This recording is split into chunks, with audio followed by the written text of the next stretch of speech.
Hey everyone, welcome to education session and आज का topic है यूनिटी ऑफ कमांड। हम 14 प्रिंसिपल्स ऑफ मैनेजमेंट को कवर कर रहे हैं और ये फोर्थ प्रिंसिपल है हेनरी फ्योल का। इससे पहले हम 3 प्रिंसिपल कवर कर चुके हैं अपनी प्रीवियस वीडियोस में, तो उन्हें भी देख लें और फिर इस वीडियो को देखें। So what is unity of command? Unity of command का क्या मीनिंग है? अब कमांड से ही हम समझ जाते हैं कि कोई हमें ऑर्डर दे रहा है, ठीक है। और यूनिटी का मतलब होता है वन। तो जो भी हमारा कमांड है वो एक सिंगल सोर्स से आएगा। तो समझते हैं यूनिटी ऑफ कमांड होता क्या है। Unity of command, according to this principle, an employee should receive orders from one superior and should be accountable to one superior only। जैसे कि हमें पता है कमांड मीन्स हमें ऑर्डर मिल रहा है कोई अपने सुपीरियर से, ठीक है। और वो सुपीरियर कौन है? हमारा बॉस है ऑब्वियसली।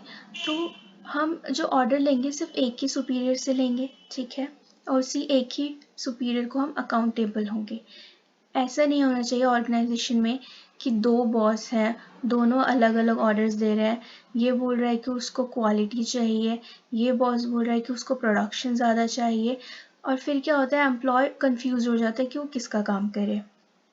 और इससे क्या होगा, एम्प्लॉय की परफॉर्मेंस जो होगी बहुत इनफेक्टिव हो जाएगी। उसे समझ ही नहीं आएगा कि वो किसके लिए अकाउंटेबल है, किसके लिए काम करे, किसका ऑर्डर पहले फॉलो करे। और अगर किसी एक का वो ऑर्डर फॉलो करता है तो दूसरे के लिए वो क्या दूसरे को कैसे वो समझाए। क्योंकि अगर वो एक का ऑर्डर फॉलो करेगा और दूसरे का ऑर्डर नहीं फॉलो करेगा तो उनके बीच में क्लैशेस होंगे। तो फियोल ने इस प्रिंसिपल में ये बोला है कि एक ही सुपीरियर होगा एक एम्प्लॉय के लिए, बस। यहाँ से कमांड आएगा और अकाउंटेबिलिटी जाएगी टूवर्ड्स सुपीरियर। एक ही सुपीरियर होगा एक एम्प्लॉय के लिए। एक एम्प्लॉय को दो बॉसेस या दो से ज़्यादा बॉसेस नहीं कमांड कर सकते, ये रॉन्ग है। सही अप्रोच क्या होगी कि एक एम्प्लॉय का एक ही बॉस होगा जो उसको कमांड देगा, वो उसी के ही रूल्स और कमांड्स ऑर्डर्स को फॉलो करेगा और उसी के लिए अकाउंटेबल होगा। तो इसके कुछ एडवांटेजेस हैं, लेट्स डिस्कस देम। पहला है better relationship among superior and subordinates. ये तो होना ही है, क्योंकि जब एक सुपीरियर है एक एम्प्लॉय के ऊपर तो उस एम्प्लॉय का काम क्या होगा, सिर्फ अपने बॉस का काम को, उसके ऑर्डर्स को फॉलो करना, उसका काम करना और उसको मतलब अपनी रिस्पॉन्सिबिलिटी उसकी तरफ फॉलो करना और उसके लिए अकाउंटेबल होना। पर अगर यही काम वो दो बॉसेस के लिए करेगा तो उसके बीच में क्लैशेस होंगे, ठीक है। जैसे कि ये दो बॉसेस हैं, ठीक है, और ये दोनों एक को ऑर्डर दे रहे हैं। अब इसने बोला है कि उसको कुछ और काम चाहिए और ये बोल रहा है कि मुझे कुछ और काम चाहिए। अब ये बेचारा क्या करे, ये परेशानी में है कि किसका काम पहले करे। अगर वो ए का काम पहले करता है तो बी गुस्सा हो जाएगा, और अगर बी का काम पहले करेगा तो ए गुस्सा हो जाएगा।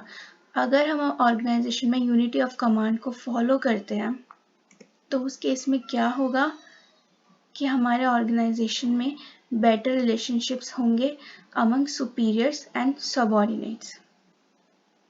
Second is clear authority, responsibility and accountability. ये सारे प्रिंसिपल्स हमने पहले की वीडियोस में कवर कर चुके हैं, तो अगर आपको इन टर्म्स का मीनिंग समझना है तो उन वीडियोस को देख लीजिए पहले।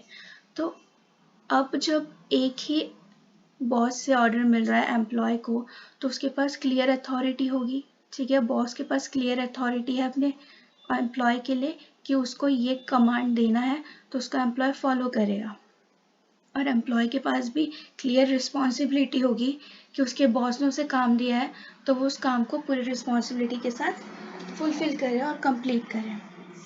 और अकाउंटेबिलिटी भी होगी, उसके पास जवाबदारी भी होगी कि उसके काम के लिए उसको अकाउंटेबल रहना पड़ेगा अपने सुपीरियर के लिए। थर्ड वन इज रिड्यूस और अवॉइड डुप्लीकेशन ऑफ वर्क, ठीक है। हम यूनिटी ऑफ कमांड को फॉलो करेंगे तो डुप्लीकेशन ऑफ वर्क भी नहीं होगा, क्योंकि अगर एक एम्प्लॉय को दो सुपीरियर एक जैसा काम देंगे तो डुप्लीकेशन ऑफ वर्क होगा, क्योंकि अगर ये बोला है कि उसके 100 प्रोडक्शन चाहिए और ये भी बोला है उसको 100 प्रोडक्शन चाहिए और एम्प्लॉय ने 100 इसके लिए प्रोडक्शन कर दी, 100 इसके लिए प्रोडक्शन कर दी, तो 200 यूनिट्स का प्रोडक्शन हो गया, तो क्या हुआ, डुप्लीकेशन ऑफ वर्क हुआ। ठीक है, पर अगर ये ही एम्प्लॉय सिर्फ एक सुपीरियर को फॉलो करे और उसको सिर्फ ये 100 यूनिट्स प्रोड्यूस करने की कमांड मिले तो डुप्लीकेशन ऑफ वर्क नहीं होगा। ठीक है, हमारे रिसोर्सेज भी सेव होंगे और क्या होगा, इन दोनों के बीच में रिलेशनशिप भी अच्छे रहेंगे, क्लियर अथॉरिटी और रिस्पॉन्सिबिलिटी भी रहेगी और क्या होगा, डुप्लीकेशन ऑफ वर्क भी अवॉइड होगा। Fourth one is quick decisions. ठीक है, क्योंकि एक एम्प्लॉय को एक ही सुपीरियर कमांड दे रहा है तो डिसीजन मेकिंग भी जल्दी होगी, उसको कंफ्यूजन नहीं होगा कि किसका काम पहले करना है किसका बाद में करना है। ठीक है, तो डिसीजन मेकिंग भी क्विक होगी। Fifth one is good effective and efficient discipline. ठीक है, एक डिसिप्लिन मेंटेन रहेगा ऑर्गेनाइजेशन में, केओस नहीं रहेगा, ईगो क्लैशेस नहीं आएंगे, लड़ाई झगड़े कम होंगे, क्योंकि क्लियर हैं सारे जो हमारे रिलेशंस हैं सुपीरियर और एम्प्लॉय के बीच में, सारे रिलेशंस जो होंगे वो क्लियर होंगे, तो एक डिसिप्लिन मेंटेन होके रहेगा, काम भी ढंग से होगा और टाइम पे होगा। उसके बाद क्या है, 6 point is better coordination and team work, क्योंकि अब सारे रिलेशनशिप्स जो हैं वो क्लियर है। ठीक है, अकाउंटेबिलिटी रिस्पॉन्सिबिलिटी भी क्लियर है, डुप्लीकेशन ऑफ वर्क भी नहीं है, क्विक डिसीजन मेकिंग है, एक डिसिप्लिन भी मेंटेन है, तो टीम के बीच में जो टीम में एम्प्लॉयज होंगे और सुपीरियर्स होंगे उन सबके बीच में कोऑर्डिनेशन रहेगा और टीम वर्क क्या होगा, अच्छा रहेगा। ठीक है, 7th one is boost moral and positive attitudes of worker. अब क्योंकि एक ही बॉस है हमारा, हमें उसी के काम करना है, तो एम्प्लॉयज मोटिवेटेड रहेंगे। ठीक है, उसकी तरफ एक उनका एटीट्यूड पॉजिटिव रहेगा कि हाँ ये बॉस है हमारा, हमें इसके लिए काम करना है। ठीक है, ये काम है हमारा, इसको टाइम पे करना है और पूरी रिस्पॉन्सिबिलिटी के साथ करना है, तो वर्कर्स का एटीट्यूड पॉजिटिव रहेगा।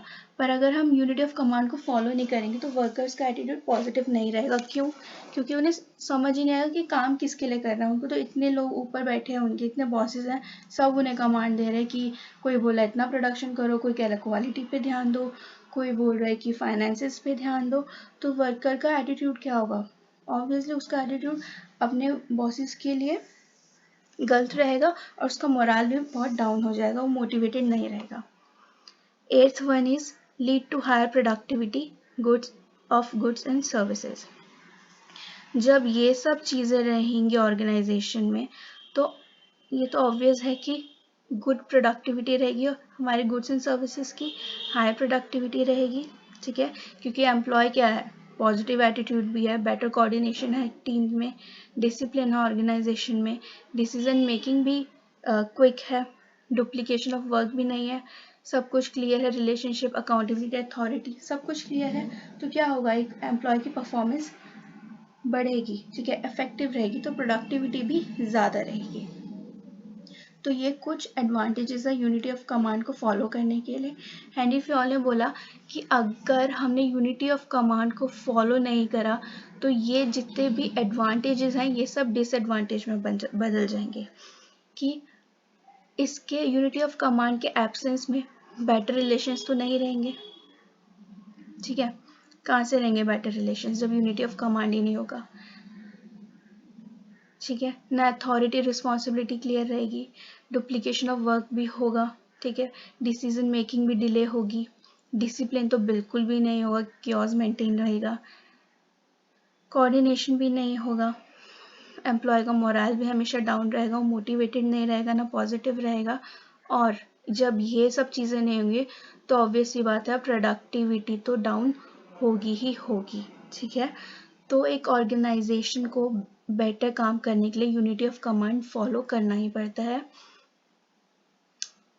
और जब नहीं फॉलो करते तो हमें उसके कुछ डिसएडवांटेजेस होते हैं वो देखने ही पड़ते हैं।